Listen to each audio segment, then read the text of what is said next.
আজকে পাঁচমিশালি একটি সবজির রেসিপি আপনাদের সঙ্গে শেয়ার করছি। এই গরমে আমরা যারা প্রতিদিন রান্নাবান্নাগুলো করি আমাদের মাথায় প্রতিদিন এটাই থাকে যে একটা কি দুটো রান্না করব, তার মধ্যে যেন আমাদের পরিবারের সবারই পুষ্টিগুণটাও বজায় থাকে আর স্বাদটাও ভালো হয়। আর রান্নাটা সবথেকে বেশি ইম্পর্ট্যান্ট, তাড়াতাড়ি শেষ হয়ে যায়। খুব বেশি রান্নাঘরে গরমও না থাকতে হয়। তো আজকের রেসিপিটা আশা করছি আপনাদের সবার ভালো লাগবে। এখানে আমি সবজির মধ্যে দেখতেই পাচ্ছেন কী কী নিয়েছি। কুমড়ো, বরবটি, গাজর, পটল, কুঁদরি আর লাল শাকের যে ডাঁটা হয় সেই একটু মোটা ডাঁটা নিয়েছি, আর আলু নিয়েছি। সবজিগুলোকে সব ভালো করে কেটে নিয়েছি, একটু লম্বা লম্বা বড় করে কেটেছি। আপনাদের ইচ্ছা মতো আপনারা কাটতে পারেন। আর কুমড়োটাকে আলাদা করে কেটেছি কারণ কুমড়োটা খুব তাড়াতাড়ি সেদ্ধ হয়ে যায়। বাকি সমস্ত সবজি আমি একসঙ্গে কেটে নিয়েছি। এবার সরাসরি রান্নাটা শুরু করে দিচ্ছি। কড়াতে নিয়ে নিচ্ছি বেশ কিছুটা পরিমাণ সর্ষের তেল। তেলটা ভালো মতো গরম হয়ে গেছে। এর মধ্যে ফোড়ন হিসেবে দিয়ে দিলাম 5 ফোড়ন আর দিয়ে দিচ্ছি চিড়ে নেওয়া কাঁচা লঙ্কা। লঙ্কার পরিমাণটা আপনারা যেরকম ঝাল খেতে পছন্দ করেন সেই অনুযায়ী নেবেন।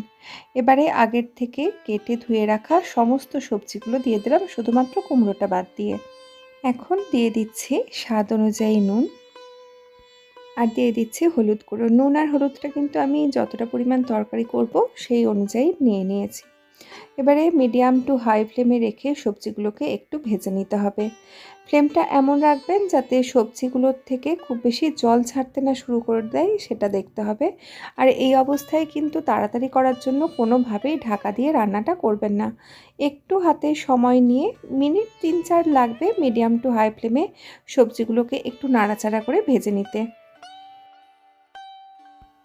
তো মিনিট 3-4 পরেই দেখবেন সবজিগুলোর থেকে বেশ সুন্দর ভাজা গন্ধটা উঠে গেছে, আর কড়ার নিচে যেন কোনো রকম জল জমে না থাকে, একদম সুন্দরভাবে সবজিগুলো যেন ভাজা হয়ে যায়। এই পর্যায়টা যদি একটু ধৈর্য ধরে করে নিতে পারেন, তরকারির টেস্ট আপনাদের ভালো হবেই। আর সবজিগুলো এই ভাজার সময় দেখুন, দেখেই বোঝা যাচ্ছে হালকা একটু করে কিন্তু সেদ্ধটাও হয়ে গেছে। যেহেতু আমরা নুন দিয়ে সবজিগুলো ভেজেছি, নুন দেওয়ার ফলে তো সবজিগুলোর নিজস্ব জলটা একটু বেরিয়েছে, আর তাতেই কিন্তু সবজিগুলো ভাজার সময় হালকা একটু করে সেদ্ধ হয়ে গেছে। তো পটলগুলো দেখলেই বুঝতে পারছেন যে একটু করে নরম হয়ে গেছে পটলগুলো, বা একটু করে সেদ্ধ হয়ে গেছে।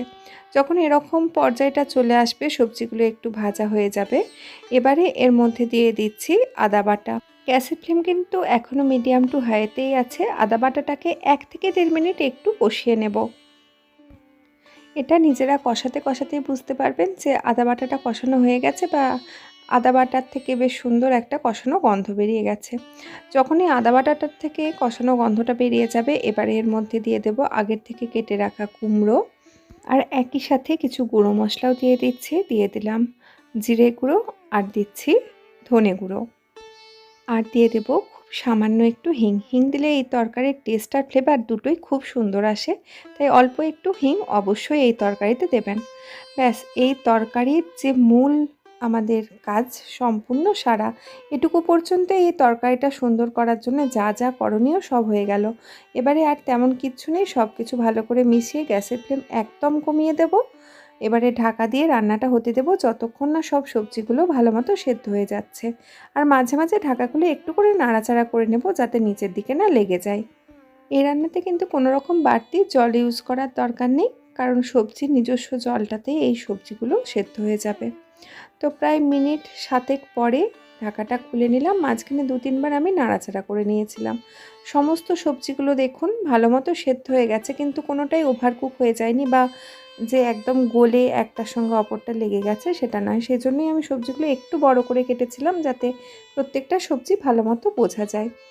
এবারে যখন সমস্ত সবজিগুলো ভালো মতো সেদ্ধ হয়ে যাবে, এখন দিয়ে দিলাম অল্প একটু চিনি, আর দিচ্ছি 1/2 চা চামচ দেশি গাওয়া ঘি। হিং আর অল্প একটু গাওয়া ঘি এই তরকারিটাতে দিলে আপনারা পুরো যে আমরা সাধারণভাবে যেই রান্নাগুলো খাই তার থেকে কিন্তু সম্পূর্ণ আলাদা একটা টেস্ট আর ফ্লেভার পাবেন তরকারিটাতে। গ্যাসের ফ্লেম কিন্তু এখন একদম কমানোই আছে। সমস্ত কিছু আবারও একবার ভালো করে মিক্স করে নিচ্ছি। গ্যাসের ফ্লেম লোয়েতে রেখে ঢাকা দিয়ে এই রান্নাটা হতে দেব আরও 1 থেকে 1.5 মিনিটের মতো, যাতে চিনি আর ঘিয়ের যে টেস্ট আর ফ্লেভারটা সম্পূর্ণ তরকারির সঙ্গে ভালোভাবে চলে আসে। 1 থেকে 1.5 মিনিট পর গরম ভাতের সঙ্গে নিয়ে বসে পড়ুন। এর সঙ্গে একটু পাতিলেবু থাকলে অবশ্যই নেবেন, দারুণ খেতে লাগে। আজকের রেসিপিটা কেমন লাগলো জানাবেন। ভালো লাগলে লাইক ও শেয়ার করার অনুরোধ রইল। দেখা হবে পরের দিন আবার অন্য কোনো রেসিপি নিয়ে।